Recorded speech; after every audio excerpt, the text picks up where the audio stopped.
बिस्मिल्लाहिर्रहमानिर्रहीम। हमारा आज का जो टॉपिक है वो बहुत अहम है। वो है गर्मियों के मौसम में हमारी मुसलमान बहनों की जो नमाज है उसमें कुछ ऐसी बातें होती हैं जिससे हमारी नमाज फासिद हो जाती है और उनसे हमें कैसे बचना चाहिए और कैसे उनसे परहेज़ करना चाहिए। तो नमाज चूँकि बहुत अहम इबादत है, चाहे मुसलमान मर्द हैं या औरतें हैं, उन सब के लिए नमाज बहुत अहम है और हमारे दीन का बहुत ही अहम रुकन है। तो उसमें जो भी शराइत हैं, कुछ शराइत नमाज में बैरूनी हैं, कुछ अंदरूनी हैं, कुछ फ़राइज़ हैं, कुछ सुन्नतें हैं, उनका जानना और उन पे अमल करना हमारे लिए बहुत ज़रूरी है ताकि हमारी नमाज अल्लाह ताला की बारगाह में काबिल कबूल हो सके। तो हमारी मुसलमान बहनों के लिए ये अर्ज़ है कि गर्मियों के मौसम में हमसे कुछ ऐसी गलतियां होती हैं जिनका हमारी नमाज पे बहुत बुरा असर पड़ता है। तो वो गलतियां क्या हैं उनको हम आज डिस्कस करेंगे। सबसे पहले तो गर्मियों के मौसम में हमारा लिबास, चूँकि लॉन के कपड़े हम पहनते हैं, बारीक कपड़े होते हैं, तो उनकी सिलाई कढ़ाई ऐसी ढीली ढाली और खुली होनी चाहिए जिसको पहन के हमें नमाज में किसी किस्म की कोई तंगी महसूस ना हो। रकू सजू में हमें किसी किस्म की कोई तकलीफ़ नहीं होनी चाहिए। सर्दियों के मौसम में इसके बरअक्स मोटा लिबास होता है, हम शालें इस्तेमाल करते हैं, गर्म चादरें ओढ़ती हैं, जिसकी वजह से हमारी नमाज तकरीबन अल्हम्दुलिल्लाह काबिल कबूल अल्लाह ताला की बारगाह में होने की उम्मीद होती है। और गर्मियों में बारीक लिबास और उनके साथ बारीक दुपट्टे, इसका हमारी नमाज पे बहुत बुरा असर पड़ता है और हमारी नमाज़ें मुतासर होने का ख़तरा होता है। तो इसके लिए बहुत एहतियात ज़रूरी होती है, लिबास के मुताल्लिक़ भी, बालों के स्टाइल के मुताल्लिक़ भी, कि हमें बालों का स्टाइल ऐसे बनाना चाहिए जिससे हमें गर्मी भी ना महसूस हो और हमारी नमाज भी हो जाए और हम हदीस शरीफ की उन वईद में भी ना आए जिनमें अल्लाह और उसके रसूल ने उनसे मना फरमाया है। तो लिबास के मुतालिक चूँकि बात हो रही थी, हमारा लिबास गर्मियों में ऐसा होना चाहिए कि जिससे हमारा रकू और सजदा आसानी से अदा हो सके और हमें गर्मी भी महसूस ना हो और मुकम्मल तौर पे आस्तीन होनी चाहिए। हमारी अक्सर बहनें गर्मियों के मौसम में अपनी कमीज़ की आस्तीन आधी रखवाती हैं, यानी हाफ़ स्लीव्स, जिससे नमाज नहीं होती। औरत की सतर सर से लेके पैर तक मुकम्मल छुप जाना है और नमाज में बहुत ज़रूरी है सतर का छुपाना। इस तरह हमारी जो आस्तीनें हैं पूरी कलाई तक होनी चाहिए, बंद होनी चाहिए, जिसकी वजह से हमारा रुकू करते वक्त या सजदा करते वक्त हमारे किसी किस्म की सतर खुलने का डर ना हो।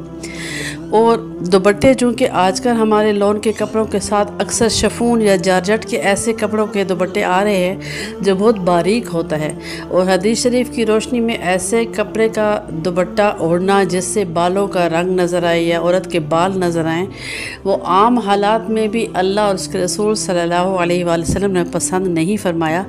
तो नमाज में बदरजा ऊला उससे मना किया गया है। इसलिए नमाज में हमें ऐसा दुपट्टा या ऐसी ओढ़नी या स्कार्फ हम अलहदा से एक रखें जो मखसूस हमारी नमाज के लिए हो, जिससे हमारी नमाज मुकम्मल तौर पे सही हो जाए। नमाज में हमारा मैक्सिमम जो वक्त लगता है वो 15-20 मिनट होता है, इससे ज़्यादा का वक्त हमारा नहीं लगता। तो 15-20 मिनट दुनिया में अगर हम ऐसे दुपट्टे के साथ नमाज अदा कर लें जिससे हमारी आखिरत की ना ख़त्म होने वाली एक लंबी ज़िंदगी की तमाम मंजिलें आसान हो जाएं, तो ये हमारे लिए बहुत आसानी वाला सौदा है। इसलिए मेरी बहनों, नमाज में हम ऐसा दुपट्टा रखें और ऐसा ओढ़नी रखें या स्कार्फ या हिजाब जिससे हम मुतमईन हो के अपनी नमाज को अदा कर सकें और आखिरत की गर्मी को सोच के दुनिया की गर्मी को हमने बहुत हल्का लेना है। ये नहीं कि गर्मी की वजह से हम पतले से दुपट्टे और छोटे से हिजाब के साथ नमाज अदा कर लें, जिससे कभी हमारा रकू और सजदा करते वक्त माथे के बाल खुल रहे हैं तो कभी गर्दन हमारी नज़र आ रही है। इसी तरह दुपट्टे को संभालते संभालते हमारी नमाज गुजर जाए तो नमाज में वो खुशू और खुजू नहीं रहता। तो इससे एहतियात करनी चाहिए। और एक बहुत अहम बात कि बालों का स्टाइल, जिसके बारे में हमारी बहनों ने अक्सर सवाल किया और उनके सवाल के जवाब देने के लिए इस दर्स की नौबत पेश आई कि अक्सर ये सवाल मुझसे पूछा जाता है कि हम बालों का जूड़ा बना के नमाज पढ़ सकती हैं या नहीं। बालों को इकट्ठा करके बांधने की इस सूरत को, जिसको हम जूड़ा कहते हैं, इसकी दो सूरतें हैं।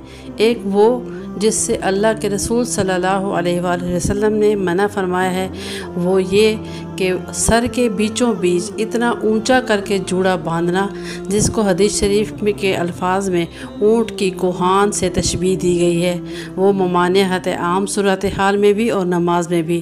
دوسری صورت یہ ہے کہ ہم جوڑا اس طرح بنائیں یعنی ہمارے بال سمٹ جائیں اور گردن میں ہی وہ جوڑا رہے، بہت اس کی سطح اونچی نہ ہو، تو اس کی ممانعت بھی نہیں ہے اور اس سے نماز بھی ہو جاتی ہے اور اس کا باندھنا بھی جائز ہے۔ تو ہمارے علماء کرام نے قرآن و حدیث کی روشنی میں اس کو جائز قرار دیا ہے کہ گرمی سے بچنے کے لیے اگر بالوں کو اس طرح اکٹھا کر کے جوڑا بنایا جائے کہ وہ گردن کے ساتھ ہی رہے، بہت زیادہ اس کی اونچائی نہ ہو، تو اس سے نماز ہو جاتی ہے اور اس سے نماز پڑھنا بھی جائز ہے۔ اللہ تعالیٰ سے دعا ہے کہ اللہ تعالیٰ ہماری نمازوں کو اپنی بارگاہ میں قبولیت کا شرف عطا فرمائے اور ہمیں وہ تمام شرائط پوری کرنے کی توفیق عطا فرمائے جو نبی اکرم صلی اللہ علیہ وآلہ وسلم نے ہمیں سکھائی ہیں۔ وما توفیقی الا باللہ علیہ توکلت و الیہ انیب۔